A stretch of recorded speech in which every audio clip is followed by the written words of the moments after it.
Hello, Bes. Sinundan ko si Miguel. Bes, ano nakita mo? May iba na ba siya? Confirm. May kabit yung jowa mo. Ha? Sino naman magiging kapit niya? Kabit niya si Scarlett. Hello, Bes? Nasaan ako? Anong gagawin niyo sa akin? Tama na! Bakit ka nagmamanman sa bahay namin? Spy ka ba? Walang iya ka! Inagaw mo yung jowa ng best friend ko! Pinagsasabi mo, be! Ako, ang tunay na jowa ni Michael. Never naman nagustuhan ni Michael yung si Samantha kasi ang pangit niya, no? Ganun ba? Oo, kaya magdusa ka dyan. Wag! Jessica? Samantha! Tara, tatakas kita. Grabe, bes! Kung ano-ano na ginawa sa'yo, ang ganda mo pa din. Be, thanks to the perfect stay, velvet matte cushion, na Skintific. Bago ako pumunta dito para sundin si Miguel, nag-apply na ako neto. Dahil long-lasting ito, high coverage, and waterproof, siguradong all day fresh ka. We, talaga ba? O eto? O diba? Ang ganda ko pa din. Hindi na kailangan mag-retouch. Ang gagaling nyo din, no? At may tagapagligtas ka pa. Si Samantha. Samantha? Ikaw ba yan? Anong ibig sabihin nito? O, di ba? Ako ang tunay na jowa nito ni Miguel. At ikaw, kabit ka lang. Pero... Walang iya ka. Pero babe, ikaw na mahal ko ngayon. Tingnan mo nga itsura niyan. Wala akong pake. Magsama kayo ng pangit na yan. Lumayas na kayo dito. Ang dadrama nyo, Basta ako, ganda lang ang ambag ko. Ayan, bilisan mo. Abulin mo na. Nay, alam mo, adik ka na dyan sa pinapanood mo. Eh, kasi naman anak, nakakahook tong batang Quiapo. O siya, nanay, sa kwarto muna ako, ha? O sige na anak, tapusin ko lang to, ha. Hala, yan yung mga kalaban. Bilisan mo. Hindi kumakatok. Wala namang tao, Lo, tapos na agad? Nakakabiti. Sino kumakatok? Hello? May tao ba dyan? Nay, may narinig ka bang kumakatok? Oo anak. Eh parang wala naman tao sa labas eh. Nay, minumulto na ata tayo. Sino yun? Ano gagawin natin, anak? Lalabas ako anak. Nay, wag, please. Deliver. Ari! Ano ba problema nyo ha? Kanina pa ako katok na katok dito. Bingi ba kayo? Ay, sorry. Ba't kasi gantong oras ka nagde-deliver eh? O eto, pinapabigay ni Coco Martin. Totoo ba? Wow, Nay! Di ba pinapanood mo yun? Si Coco Martin? Unbox na natin, Nay! Uy, may pa-letter pa sa akin si Coco Martin. Siya pala may-ari nito, anak. Wow, ang dami nilang pinadala, Nay. Tamang-tama anak. Madami tayong hugasin ngayon. Binyagan mo na to. Kaya kayo, abangan nyo na to dahil available na to sa TikTok shop starting at 11:11. I-follow nyo lang ang @bida ng TikTok. O anak, bilisan mo dyan ha. Gamitin na natin to. Wow, ang bula! Tapos ang bango pa! Tapos ang mura pa, kaya bida talaga sa bulsa. Grabe ang linis! Araw-araw ko nang gagamitin to!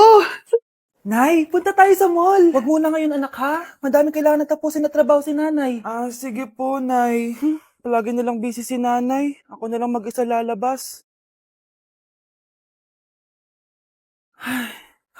Diyos ko po, nung oras na. Di pa pala kami kumakain ng anak ko. Anak, anong gusto mong ulam? Nasaan na ako?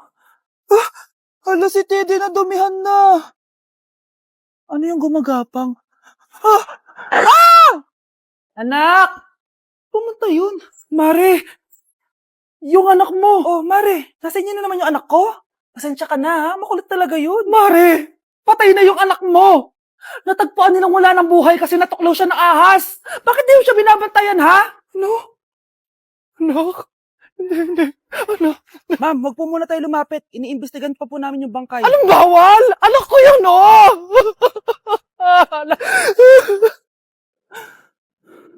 Nay, punta tayo sa mall. Anak, buhay ka. Sige anak, labas tayo. Punta tayo ng mall. Yay! Pumunta kami ng mall! O anak, nag-enjoy ka ba sa mall? Opo, Nay. Nag-enjoy talaga ako. Kaso, nagugutom na ako, Nay. Kumain ka na anak, may tira pang pagkain dyan sa lamesa. May aasikasuhin lang ako trabaho, ha? Sige po, Nay. Ang sarap! Salamat naman at nabuhay ang anak ko. Anak, tapos ka na ba Anak? Anak! Anak! Ayoko mawala ka ulit sa akin! Nay, punta tayo sa mall. Bumalik na naman ako. May sumpa ata tong kwintas na to. Kailangan kitang itapon para tumigil na tong sumpa na to.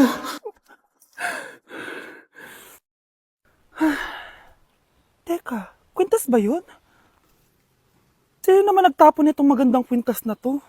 Sayang. Akin na lang. Tumatawag. Hello? Hello, ma'am. Kayo po ba yung nanay ni Samantha? Nabangga po kasi siya. Kailangan Ano? pumunta dito sa ospital. Nasagasaan anak ko! Nay, eto na po yung pagkain ni tatay. Thank you, anak. Pwede ba ako pumasok, Nay? Wag na muna, anak. Baka ma-stress yung tatay niyo eh. Sana gumaling na si tatay. Ang tagal niya na kasing paralyzed eh. Sige, Nay. Alis na ako. Mahal, papakainin na kita ha. Pinaglutuan ka ni Scarlett. Nay, eto na po yung pagkain ni Ano yun, Nay? Ang baho. Ay, anak, mamaya mo na ibigay yan. Papaliguan ko muna yung tatay mo. Nagpupo na naman. Sige, Nay. Tao po, delivery po. Ano po yun? Kay Susan po, importante daw po to. Si nanay. Ako na lang po magbibigay sa kanya. Nay, may nagpapabigay po nito sa inyo. Binasa mo ba to, anak? Hindi po, Nay. Wag na wag mo tong babasahin, ha? Sige po, Nay. Mamamalengke lang ako na uulamin natin, ha? Ikaw muna magbantay ng bahay. Ano yun? Bakit sobrang baho naman? Saan nanggagaling yun? Dito sa kwarto nila nanay. Tay, nagpupo ka na naman, no? Yung envelope to, Death certificate? Hindi naman patay si tatay, Hello po. Buti naman po, ma'am. Sinagot niyo na. This is St. Peter's Funeral. Kailan niyo po ipapaimbasa mo yung asawa niyo? Isang linggo na rin po kasi baka bumaho po yung bangkay niya. Anak, alam kong nasa kwarto ka ng tatay mo. Si nanay. Dok, bakit ka meron neto, ha? Bakit may picture ka ng nawawala akong anak? Hindi mo ba talaga naaalala? Hindi. Sabihin mo sa akin, buhay pa ba ang anak ko? Umalis ka na. Marami pa akong gagawin. Buhay pa ba ang anak ko? Oo! Buhay na buhay ako! Ako ang anak mo na iniwan mo sa palengke dati! Nagtataka ka? Isa na akong trans ngayon. Alam mo, buti na lang, may mabait at mayamang pamilyang kumukup sa akin. Kaya maganda yung naging buhay ko. Tignan mo, naging doktor pa ako. Kaya salamat sa'yo at iniwan mo ko. Anak, hinanap kita. Umasa ako na babalik ka. Hindi na importante yan. Ayaw na kita makita at hindi na kita kailangan. Kaya umalis ka na! Hello po. Kamusta po yung pasyente? Dok, si nanay naman yung nagkasakit. Kamusta na siya? Okay naman. Sa iba ko na lang siya ipapaasikaso, ha? Anak? Anak, please! Bakit anak tawag mo sa kanya, Nay? Sure ka ba na habang buhay ka magagalit sa nanay mo? Nakita ko results niya kanina. Anytime, pwede siya mawala. Magpapahangin lang ako. Nasaan na sila? Hello, nurse? Nasaan yung pasyente dito sa room 214? Anak? Ako ba hanap mo? Nay, akala ko may masamang nangyari na sa'yo. Anak, hindi na kita iiwan. Good news! False alarm lang pala yung nakita namin results sa nanay mo. Ibig sabihin, magiging okay siya. Salamat naman. Nay, ayoko na mawala ka sa akin, ha? Yay! May ate na ako! Nay, sorry. Napagastos ka pa tuloy sa pagpapa-hospital sa akin. Ano ka ba, anak? Nawala na nga sa akin yung kuya mo, di ba? Ayoko namang mawala ka din sa akin. Hello po, good morning. Dok, ano po balita? Makakalabas na po ba si Scarlett bukas? Ma'am, may good news po ako. Pwede na po lumabas si Scarlett bukas. Salamat sa Diyos! Hindi na ako magiging pabayang ina. Ayoko na maulit yung nangyari sa kuya mo. Nay, ano pala nangyari kay kuya? Hindi mo pa nakakwento sa akin yun. Ha? Bata pa yung kuya mo, anak, nung nawala ko siya sa palengke. Mare, magkano tong sitaw? 50 na lang sa'yo, Mare. Ang mahal naman, Mare. Pwedeng 20 na lang to. Mga laruan ba yun? Ang ganda nun na. O siya, sige na, kumare naman kita eh. Ayun yung gusto ko sa'yo eh. Tara na, anak. Anak, anong lugar na to? Nasaan yung batang yun? Nasaan na si nanay? Nay! Anak! Ate, may nakita po kayong bata dito? Ay, wala po akong nakita eh. Nasaan na ba yun? Anak! Simula noon, hindi ko na nakita yung kuya mo, Scarlett. Hanggang sa may pumuntang pulis sa bahay natin. Ang sabi nila, patay na daw siya. Grabe naman yung nangyari kay Kuya Nay. Ang lungkot naman po pala nung nangyari sa kuya ni Scarlett.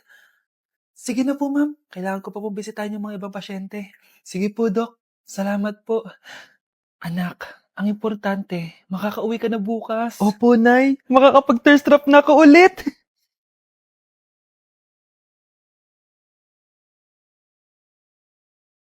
Anak, tara na, uwi na tayo. Anay, may pinapabigay pala si Doc sa'yo. Oh, ano naman kaya to?